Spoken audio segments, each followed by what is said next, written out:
Top of the morning to you and welcome to our special coverage of the Russian invasion of Ukraine. I'm Olumide Macaulay. The headlines: a crucial deal that allows the export of grain from Ukrainian ports in the Black Sea is set to expire at midnight today unless Russia agrees to an extension. Russian President Vladimir Putin warns he will use more cluster missiles and munitions if Ukraine also deploys the controversial weapons. Plus,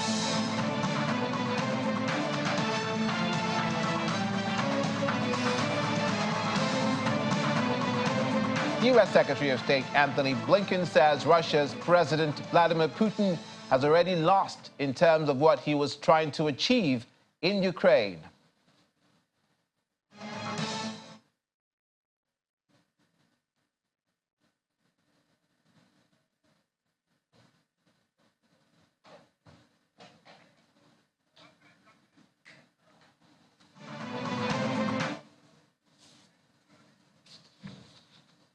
Thank you for joining us.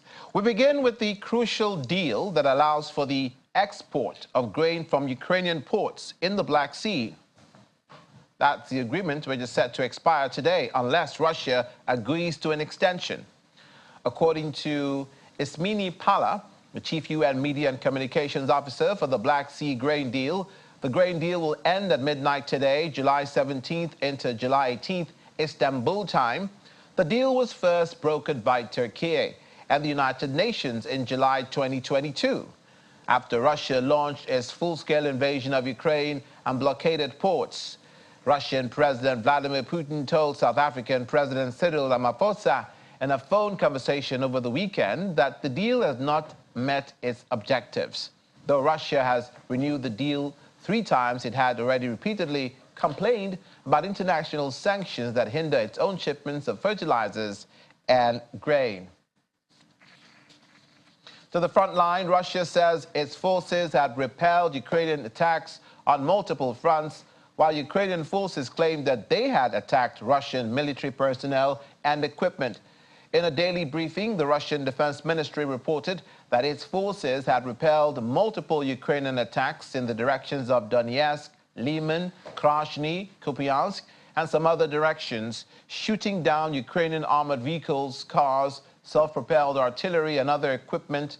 Russian air defense forces also intercepted a number of Ukrainian UAVs and several rockets of U.S.-made HIMARS system. On the same day, the General Staff of the Ukrainian Armed Forces, AFU, said that in the past 24 hours, the Russian military continued to concentrate its main forces and had dozens of battles in the directions of Kupiansk and Marinka. The Ukrainian Air Force had also attacked concentration areas of Russian personnel and equipment. The Ukrainian rocket artillery unit also hit the enemy's artillery pieces. Now, Ukraine's chief commander of the armed forces admitted in an interview with the Washington Post for the first time that Ukrainian troops had attacked the border of Russia, Zaluzhny, and says the military operations adopted Ukraine-made weapons and do not involve military equipment provided by the West. 2 people have been killed after a blast on the Crimean Bridge, a major supply artery for Russian troops fighting in Ukraine, and a prestige project that was personally opened by President Vladimir Putin. Images from the scene show no traffic crossing the 19-kilometer road and rail bridge which links Russia to Crimea, which Moscow annexed from Ukraine in 2014. Russian officials called it an emergency situation. Sergei Aksinov, a Russian-installed governor, said the emergency occurred on the 145th pillar of the bridge. He did not provide further details. Russia blamed Ukraine for an attack on the bridge last October. Ukraine admitted only indirectly to the attack months later. However, the Russian-backed administration of the Crimean Peninsula has urged residents not to travel via the bridge. Meanwhile, Ukrainian authorities say at least one person has been killed and 3 others injured after Russia shelled Ukraine's northeastern Kharkiv region. The Ukrainian Prosecutor General's office says the victims were all employees of an industrial enterprise in the district of Kharkiv that was targeted in the attack. According to preliminary information, 2 S-300 missiles were fired from the territory of the Belgorod region of the Russian Federation. Russian President Vladimir Putin says the Ukrainian counteroffensive has been unsuccessful during an on-camera interview with pro-Kremlin journalist Pavel Zarubin. Mr. Putin said in his words, "Our troops have behaved heroically. Unexpectedly, for the enemy, in some areas, Russian troops themselves go on the offensive, take the most advantageous positions." He adds that Russia has an opportunity to study the military equipment of enemy troops and see what can be used by Moscow. All attempts by the enemy to break through our defenses, and this is their objective, which includes the use of strategic reserves. They have not been successful for the entire time of the offensive. The enemy has no success. Russian President Vladimir Putin, who's warned he will use more cluster munitions if Ukraine also deploys the controversial weapons, adding that Russia has sufficient reserves. Both Moscow and Kyiv have already deployed cluster munitions during the war, but the bombs have come into sharp focus after the U.S. decided to provide Ukraine with the weapons for the first time in a recent aid package. In his remarks, President Putin argued that previously, the U.S. administration itself had considered using cluster munitions a crime. Therefore, Ukraine's use of the weapons should be treated as such. The deadly weapons are banned by more than 100 countries due to their potential risk to civilians, although not by the U.S., Russia, or Ukraine. President Putin claims Russia has a sufficient supply of various types of cluster munitions, but has held off from fully employing it. Speaking of the Russian president, U.S. Secretary of State Antony Blinken has said President Vladimir Putin has already lost in terms of what he was trying to achieve in Ukraine. Speaking at an annual security conference in the Indonesian capital, Jakarta, Mr. Blinken added there were no signs from Russia to engage in diplomacy, and that its invasion of Ukraine harms not only the Ukrainian people, but people across the region. And to deter aggression, it may be the best way to disabuse. Putin has already lost in terms of what he was trying to achieve in Ukraine. Remember, this was about, for Putin, erasing Ukraine from the map, ending its independence, subsuming it into Russia. That's failed and cannot succeed. The question now is exactly where and how this ends. Fundamentally, these decisions need to be up to Ukraine because it's about its future, it's about its people, it's about its land, its freedom. We haven't seen any signs from Russia that it's actually willing to engage in meaningful diplomacy and end the war that it started. Russia's war of aggression on Ukraine continues to harm not only Ukrainians, but people across this region. It is essential that we extend and expand the Black Sea Grain Initiative, which Russia is threatening to end once again on July 18. If Moscow follows through on its threat, developing countries, including in the region, will pay the price, including quite literally with higher food prices as well as greater food scarcity.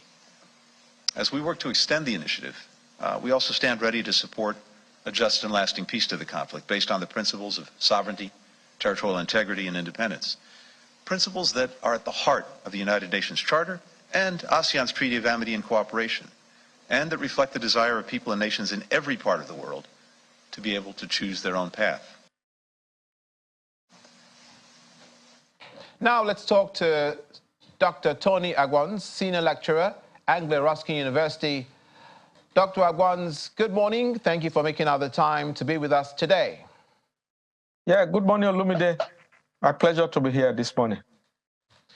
It seems it depends on who you're listening to on both sides of the divide, whether the Ukrainians and their allies or Russia's President Vladimir Putin. For the former Syria Secretary of State Anthony Blinken says that Russia has lost the war in terms of what it wanted to achieve, and that one of those intentions was to wipe Ukraine off the map. The Russian president and the Russian Federation has never said that they want to wipe Ukraine off the map. But at this stage of the war, what is the most correct assessment of the state of things? Is it that Russia has lost the war, or that Ukraine's counteroffensive is making gains and that they will win the war in the long run? Yeah, thank you, Olumide, for that question. And I would say it's a kind of a double-edged question you've thrown at me this morning. And my simple answer is to say that it depends on whose side of the fence that you are standing on, that then you will say, this is the side winning the war. At the moment, it's a no win-win situation for both sides, even for all the allies, you know. So nobody is winning. It's just pure carnage, destruction of human lives and property, a lot of problems for the world economy. So it's just, for me, this crisis is a senseless one. Apologies for my language. And nobody's going to win this except maybe at some point one party decide to use nuclear weapons, and we hope it doesn't get there. So, because when you listen to Ukraine, you hear their side of the story, you are sympathetic to them, and for every reason, we have to be sympathetic, because they are actually the one on the receiving end, because most of the casualties are actually happening on Ukrainian soil, right there in Ukraine, across the country, okay? And then when you hear Russia talking about they don't want Ukraine to be part of NATO because they don't want their enemies to be near their border, and then you start thinking about a lot of things as well. And then when you listen to NATO, they see Russia as a threat, you know, to the world geopolitical order. So for me, it's just a circus show. And like we've always said on this program, I think all sides to this crisis need to come to the negotiating table. Dr. Agbons, does Ukraine want to turn this at the front line of the counteroffensive into a cluster munition war? Now that President Vladimir Putin has said that we also have cluster munitions, though both sides have not admitted to using them, reports have it that they have used them. So the extent to which they've used them is the question. Now that they have a whole stockpile from the United States, and Russia says they will use theirs, it seems that Russia is playing the waiting game to see whether Ukraine will indeed use these cluster munitions on their own soil. Who will be the loser at the end of the day? Yeah, absolutely. The cluster munitions that the U.S., you know, sent to Ukraine has actually arrived. It's been delivered, and more are still being expected inside Ukraine. And the Russians did not even waste time. Russian President Putin himself saying, oh, they even have more reserves of cluster munitions in their armory and all that. So I think they will also use it. They will use it, but because they are the aggressor and Russians are not actually Ukrainians, I think when they begin to use these cluster munitions, Ukraine will try to use it to slow down Russian advances. Let me just quickly chip in here that the Ukrainian counter-offensive has been slow. It hasn't gone speedily as many would have expected. So, and this is one of the major reasons why the U.S. had to supply those cluster munitions, so they can plant it everywhere around enemy areas within Ukraine, and then it will slow down Russian soldiers' advance inside Ukraine. So these are military tactics, and but I really don't know how Russia intends to use that. But Russia have been using a couple of these cluster munitions before now. We saw bits and pieces, you know, that were scattered after some missile attack earlier this year and late last year. So this is just a case of, who bite first now. That is where this war is. And a lot of analysts are also saying that on both sides, both the Russian side and the Ukrainian side, there is some war fatigue already. So but I think both sides are getting tired of this crisis as we stand. For the use of the cluster munitions, it appears the bone of contention, as it were, is that it is on whose soil it is used that suffers the most because of its use. And even though it appears the Ukrainians have seemingly counted the cost and they want to go ahead and use these weapons on their own soil, do you think it's a wise decision? Yeah, I think under the circumstance that the Ukrainians have found themselves, is like I said in this program last time I was here, I said it's a case of standing between the devil and the deep Red Sea. So the Ukrainians really have no choice, because the Russians are the aggressors here, and the Ukrainians are the ones on the receiving end. They have no choice. So they just have to find a way, to reduce, to slow down Russian advances. Because when you look at the purpose from the Russian side of this crisis, it's a question of, let us just annex this smaller nation. Militarily, we are bigger than them, and data that we have shows that for every one ammunition that Ukraine has, Russia has ×4. So in terms of military might and power, the Russians are the Goliath, in this scenario. And the David does not even have a sling and stone. So that is where this crisis is. So when you look at it, technically speaking, I think the Ukrainians, they have no choice, although they will really suffer the consequences of using these cluster munitions in years to come on their soil. Well, Doctor, this David may not have a sling and stone, but he has a Storm Shadow missile, and he has cluster munitions. He also has Leopard tanks. But now, I think it's Mike Tyson in the world of sports, speaking of boxing, that said that everyone has a plan until you get to the ring. Hit in the face. No, everyone has a plan until you get hit in the face. And we know that in marathon running, for those who jump the gun and expend their energy at the onset of a long-distance endeavor, they tire and they're overlapped, and in many cases, they drop out. If this war continues to be protracted, what do you think will be the measure that Ukraine can take to go the distance and dispel the Russian aggression? Yeah, when you look at it, like I was saying, I was trying to describe, and what you said now, you are using the illustration of sports and marathon race.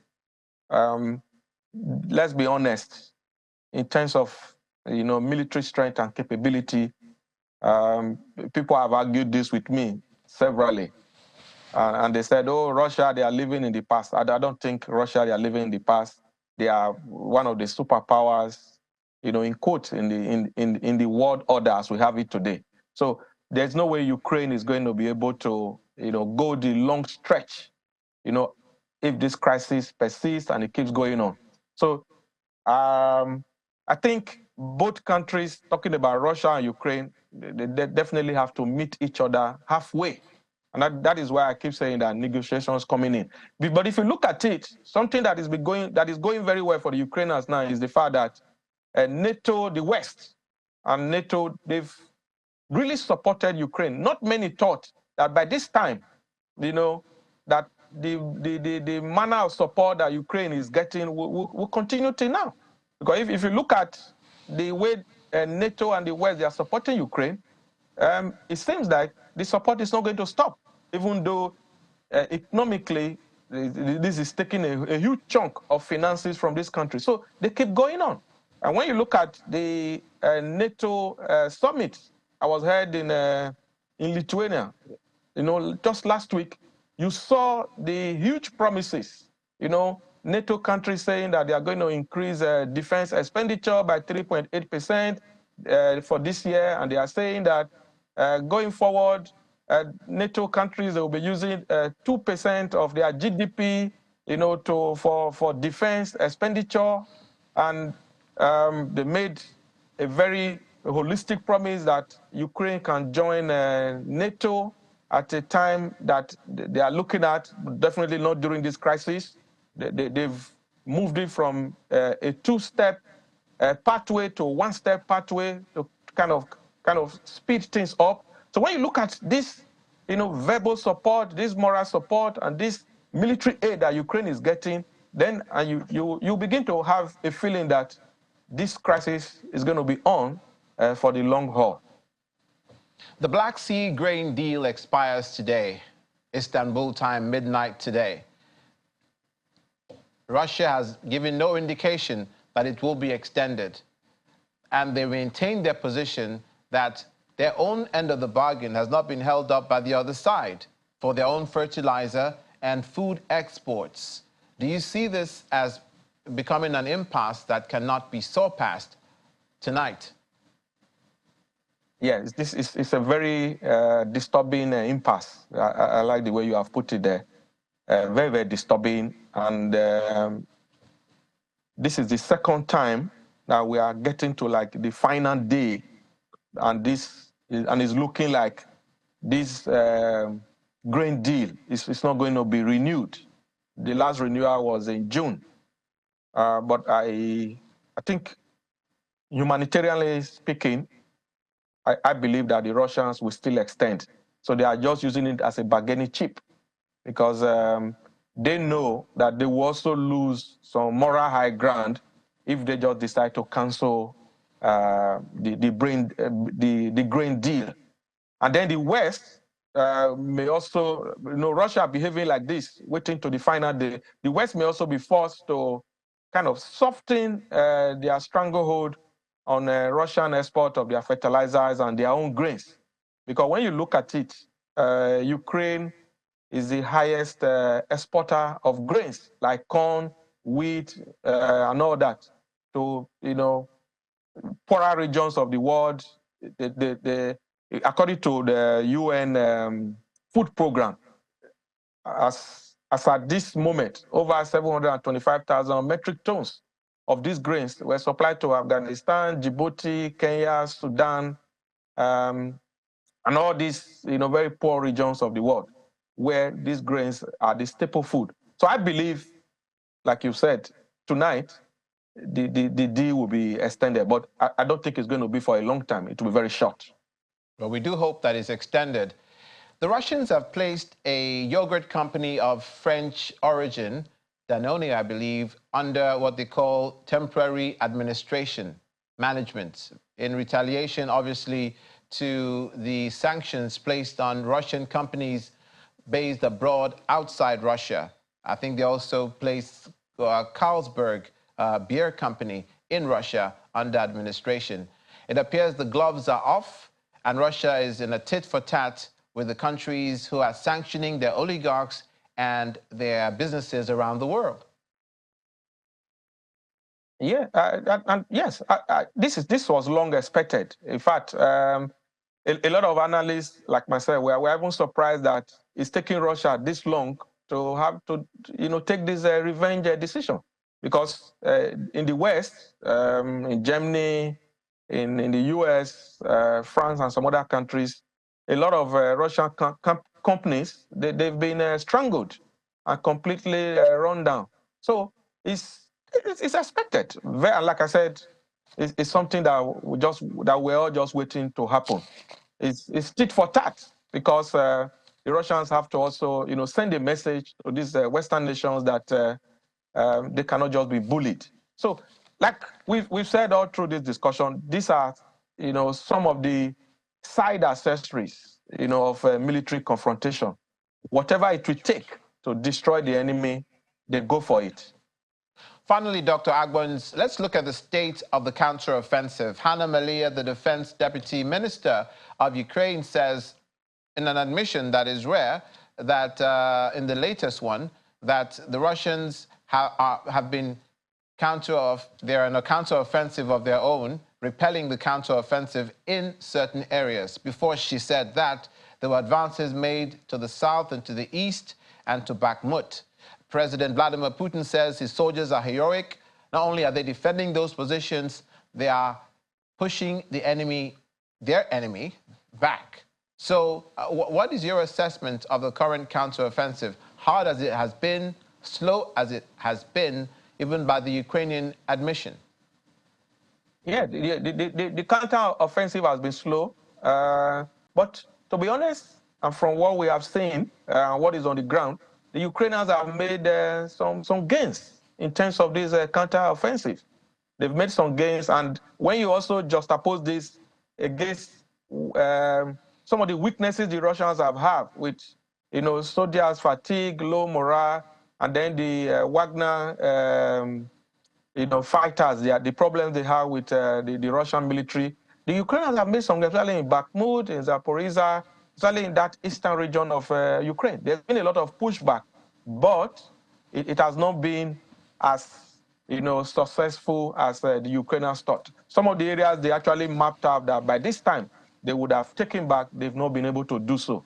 And the offensive is still on, and it's like we already said, it's part of the reason why the cluster munitions scenario came in. So that too will help. But Ukrainians have made quite a number of gains. It's 509 or 510 days into this conflict. We hope that it comes to a conclusion sooner rather than later. Dr. Tony Agwens, thank you for being with us this morning. Thank you, Olumide. Have a great day. You too.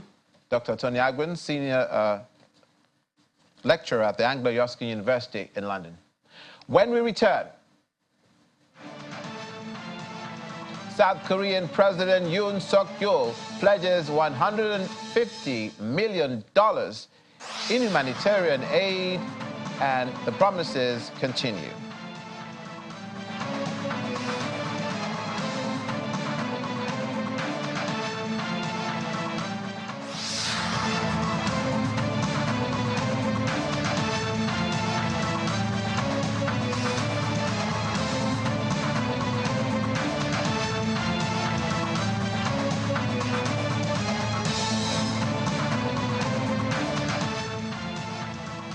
We're in the sophomore stretch of today's coverage of Russian invasion of Ukraine. South Korean President Yoon Suk-yeol has met Ukrainian President Vladimir Zelensky, in Kiev over the weekend. The surprise trip comes after Yoon attended a NATO summit in Lithuania and visited Poland, where he expressed solidarity with Ukraine and explored ways to support its fight against Russia's invasion. President Yoon visited the site of mass killings in Bucha, near the capital Kiev, before visiting Irpin, a residential area that received large-scale missile attacks. He pledged $150 million in humanitarian aid this year and promised continued provision of military supplies to Ukraine. Similarly, Ukraine's First Lady, Olena Zelenska, met with her South Korean counterpart, Kim Kyung-hee, in Kiev. They held meetings and visited Kiev's Center for the Protection of Children's Rights together. According to a post by Zelenska on Twitter, the center helps children who witnessed Russian crimes, offering psychological support, housing, and social assistance to affected families. Meanwhile, South Korea will provide more of demining equipment to Ukraine. That's according to a South Korean official following the President Yoon Suk-yeol's visit to Kiev.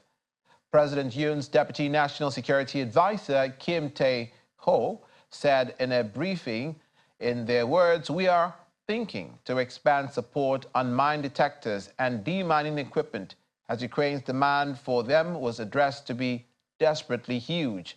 President Yoon pledged on Saturday to expand the scale of his country's non-lethal military assistance to Ukraine, adding that humanitarian aid will be increased to $150 million in 2021 from $100 million last year.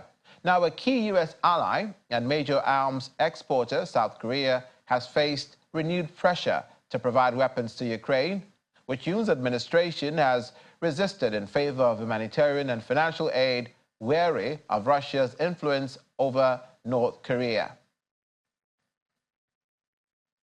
Now let's talk to Dr. Dakwah Thomas, an expert on international relations theory, Lagos State University, who joins us virtually from Lasu Ojo in Lagos, Southwest Nigeria. You're welcome to the program, sir. Very good morning to you. Yeah, good morning, Lumine. How are you? I'm very well, but the state of the war is very, very worrying. There was an incident where two children, one age of 8, another age of 10, died around an area in Ukraine, in Kherson, and it's just an incident. Well, they didn't die, I beg your pardon, they were injured in that area. So, but there have been many fatalities, and that is one of such incidents. In the visit of the South Korean president, and there was an expression of how the Ukrainians are dealing with the psychological pressure that this is having on their children. What's your impression of how these countries will face the backlash of this war as it continues to affect the civilians in these two countries?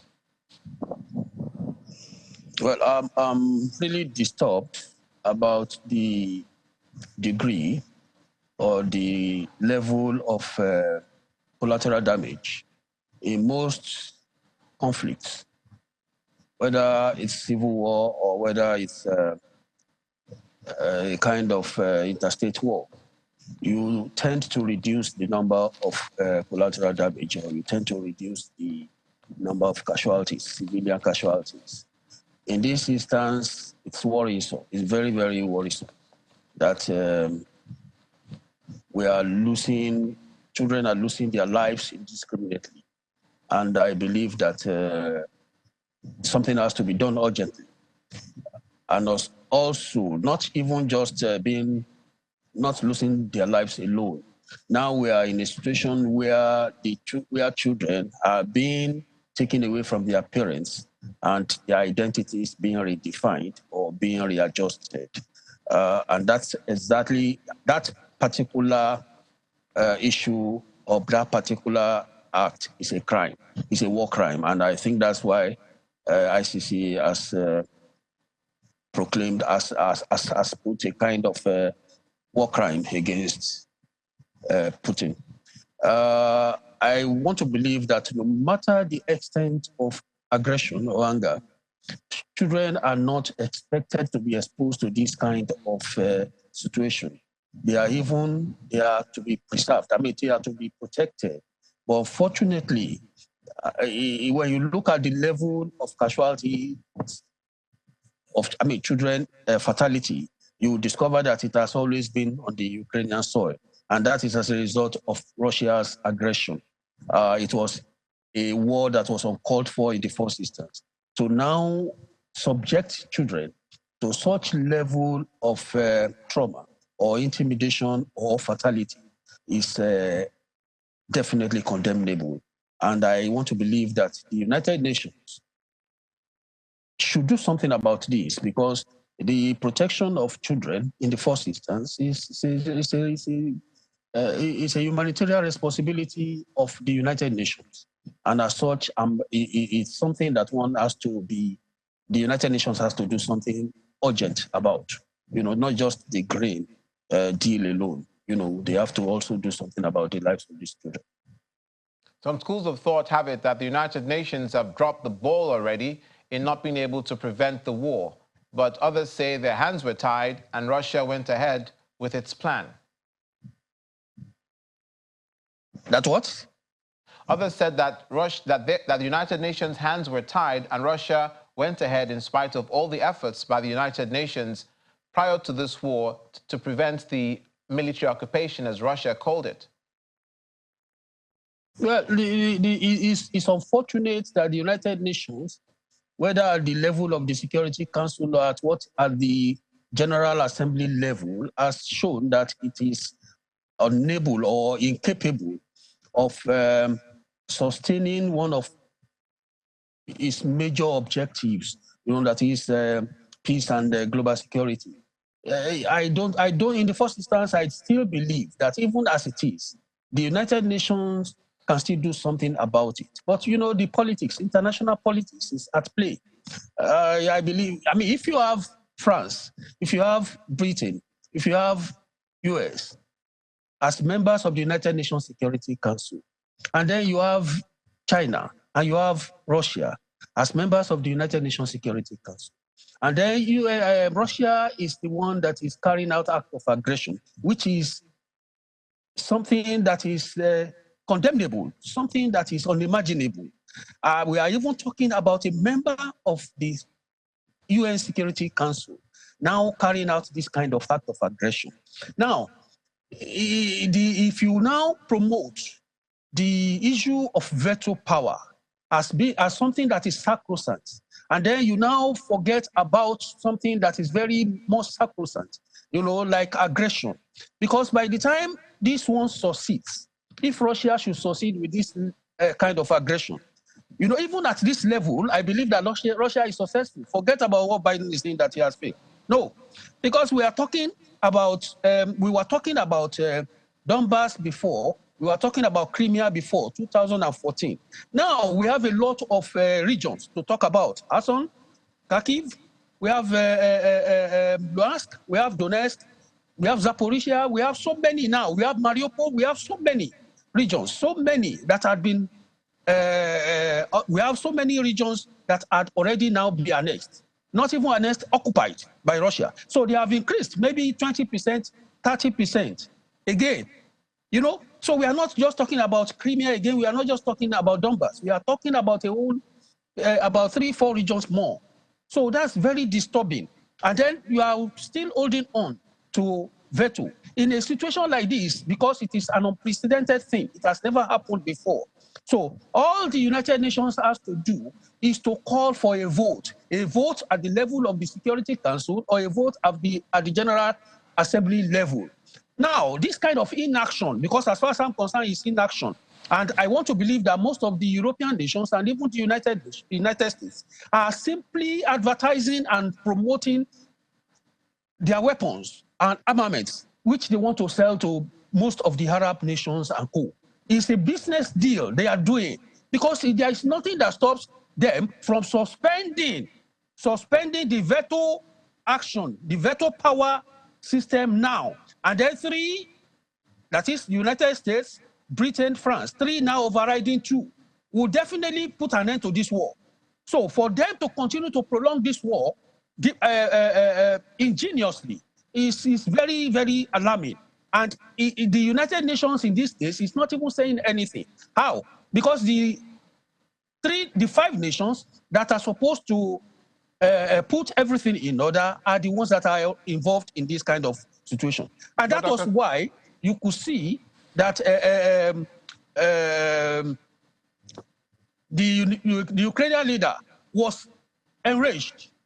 You understand? Was enraged totally, because he had the feeling that, look, even at the NATO level, something could be done. As at 1994 or 1993, there was something, an understanding. There was a kind of understanding between NATO and Ukraine. So now at this level, you are still talking about Ukraine not being a member of NATO. They were almost there. They were almost there, but it's just that they never had this kind of leadership at that time. That was why the Russians, yes. Dr. Thomas, this was a unilateral decision on the part of Russia. As you recall, last year, at the General Assembly level, there was a vote called of the 136 nations, majority of whom, including Nigeria, I believe, voted against Russia's military occupation, as they called it. And at the Security Council level, they're outnumbered, but China is with Russia. And some countries as well at the General Assembly level abstained from voting. It's all politics. But what else could the United Nations have done, practically speaking? They said they've condemned it, they've had the vote, and then that they're supporting the sanctions that around the world. So what else could they have done? No, it's because the enthusiasm to do this on behalf of Ukraine is not there. Why? Because the United States knows how to enforce anything that goes against Israel. About thousands of resolutions since 1948, thousands of resolutions have been passed against Israel. Has there been any enforcement? Has there been any enforcement? No. Why? Because the United States stands solidly behind Israel. Now, if United States really wants to stand behind Ukraine, I'm telling you that it doesn't take anything. All it has to do is to ensure all this Article 5 being activated or not is just a smokescreen. You know, yes, I know that I know that United States does not want an all-out war or a third world war.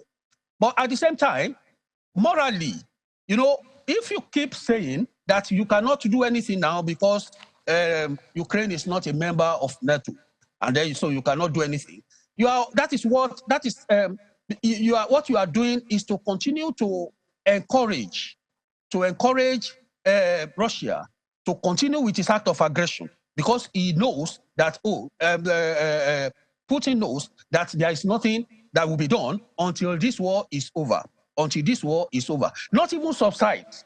And then, if the war does not end, then that means Ukraine will continue to fight. Will continue to fight, and then these people will be selling their arms. Oh, you think they are doing generosity with all these arms? They are going to collect their money. They are going to collect their money. So for eternity, till eternity, Ukraine can be indebted to some of these nations. They are not giving them free of charge. They are just selling. They are just selling, marketing, and selling their arms. You know, and selling their arms. They are going to collect the money, and that's why they put figures. That's why they put figures on each arms, on all the arms that they are, so on the caching of arms they are supplying. Dr. Thomas, they are putting Dr. Thomas, figures, yes. Dr. Thomas, but yes. that's the sword of Damocles that Russia has been holding over the West and over the world, that the United Nations, the EU, the European Commission, they don't want a global war.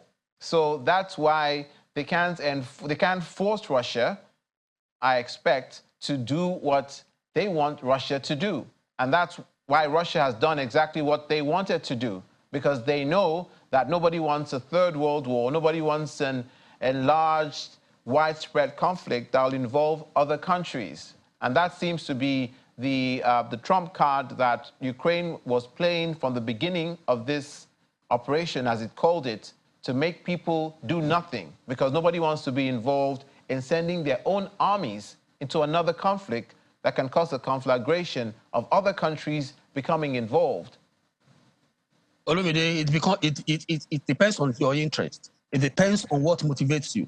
I'm telling you now, even as Sweden has not become a full member of NATO, at this level, if Russia should attack Sweden now, I'm telling you that they will activate Article 5. I'm telling you, they will activate Article 5. And meanwhile, it's not remind us, what's Article 5? What does Article 5 say? Mean? What does Article 5 say? If they activate, that if an inch of the territory, just an inch of any territory, the territory of any member of NATO is attacked, then they are going to activate Article 5, meaning mobilizing militarily and decisively against the aggressor. Now, in this case, Russia. If Russia should attack Sweden now, I'm telling you that they will react.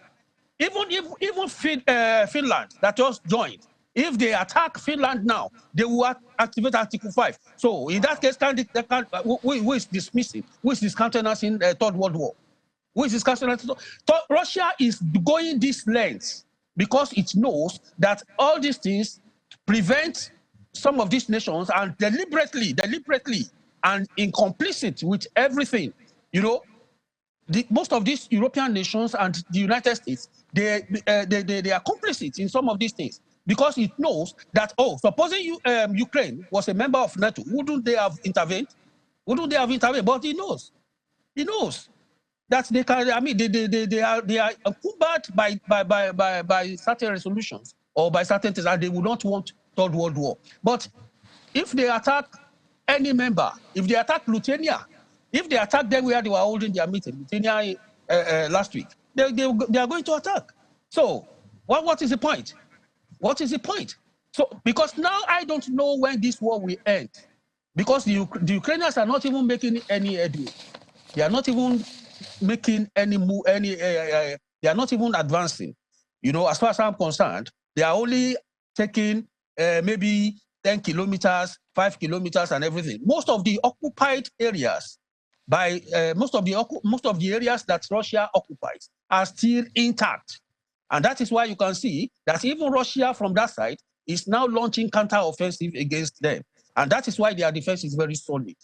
Their defense, Russia's defense in all the occupied areas are very, very solid. And why are they not supplying the arms? I mean, EU and NATO, why are they not supplying the arms at the appropriate time? Why are they holding on to it? Thank you, Dr. Thomas. Thank you so much. Because it is as a result of this lack of immediate supply, constant supply, that they are now selling cluster ammunition. They are selling the cluster bomb. They are selling every part, every product of their armament. That's what they are doing. No, the cluster munitions are part of the aid package, part of the over $800 million aid package. What do you mean by package? They are going to collect the money. What do you mean by package? They're going to collect the money? But they say that it's a donation. It's part of the military assistance for Ukraine. But we'll have to leave it there, though. Okay. No, okay. What you can talk about is discount. But there is nothing free in the international system. No nation gives you nothing, you know, or a la carte. I mean, just gratis like that. No. Okay. They are going to collect money for it, whether in terms of whatever they can get from Ukraine, resources they can get from Ukraine, or they collect the cash, or they collect money. But you are indebted to... That's news to me, Doctor. That's news to me because I thought that Ukraine is asking for money and asking for weapons. You think? We'll leave it there. We'll leave it there because we've run out of time, Dr. Thomas. And we hope that we can bring you on again at another juncture so you can further express with us your views. Dr. Dapo Thomas of the Lagos State University, expert on international relations theory, who joined us from Lagos, Southwest Nigeria. Many thanks for your thoughts this morning. Thank you. After the break, we will be having our business correspondent, Ini John Mekwa, for more business analysis and insight to the Russian aggression in Ukraine. Remember, the Black Sea grain deal ends today. Please join us again.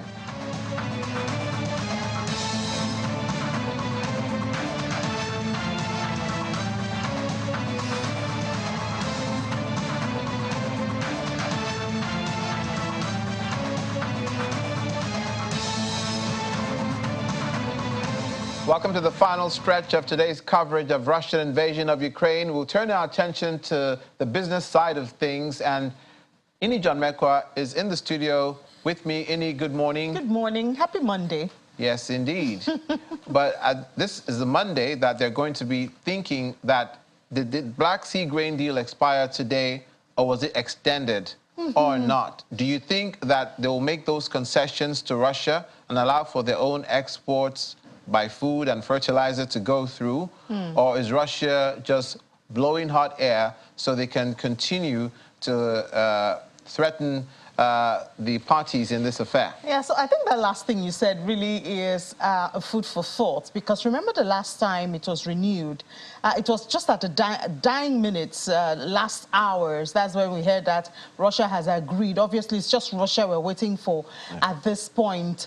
We remember that, in fact, everybody had given up that Russia will agree, because obviously there was no concession to what they are asking for, which is that the agricultural bank should be allowed, you know, to interact with other banks to make it easier for the purchase and sales of their fertilizer and food, which is not under any sanction, you know. And also insurance companies and logistic companies involved in transporting their fertilizer and their food items should also be allowed to interact freely, you know, because it's one thing to say your food and your fertilizer is not under any sanction, but it's another thing to sanction the companies that are supposed to work along, you know, in the value chain of transporting. So Russia has a point, is what you're saying? Yeah, they do have a point. They do have a point because you have not sanctioned their food or their fertilizer, but there's a secondary sanction hanging on companies that interact with Russia. So how do you expect those things to be moved? So, and that's what they keep asking for. And so far, we have not seen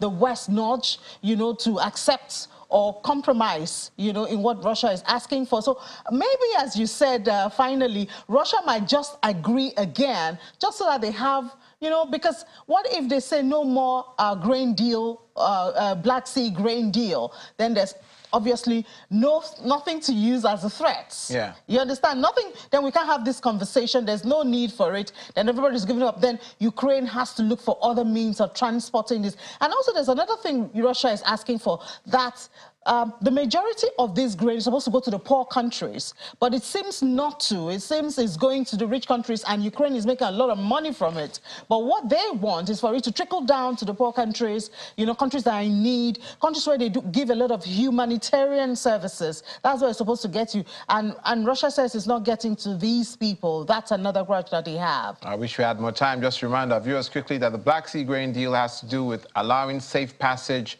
for Ukrainian grain through the straits around the Baltic Sea, so that Russia will not attack those ships. Yeah, so that there'll be no war. Yeah, and in 1 year, we're supposed to be celebrating 1 year in July, because it started July last year. They've done about 33 million metric tons through that Black Sea under this deal. So we'll see by this time tomorrow what happens. What happens. Thank you, Ini. Thank you for having me. Ini John Mekwa, our business correspondent, who you should please join on Business Morning after this program. And finally, Ukrainian and Polish officials have said that fighters from the Wagner Group have arrived in Belarus from Russia. The video shared by Russian war correspondent Alexander Kotz appeared to show a convoy of trucks and military vehicles on a highway in southern Russia, some of which were flying the Wagner flag. The Belarusian Hajun project, which monitors military activity in the country and which is viewed as an extremist formation by Belarusian authorities, said a large column of at least 60 vehicles entered Belarus overnight Friday from Russia.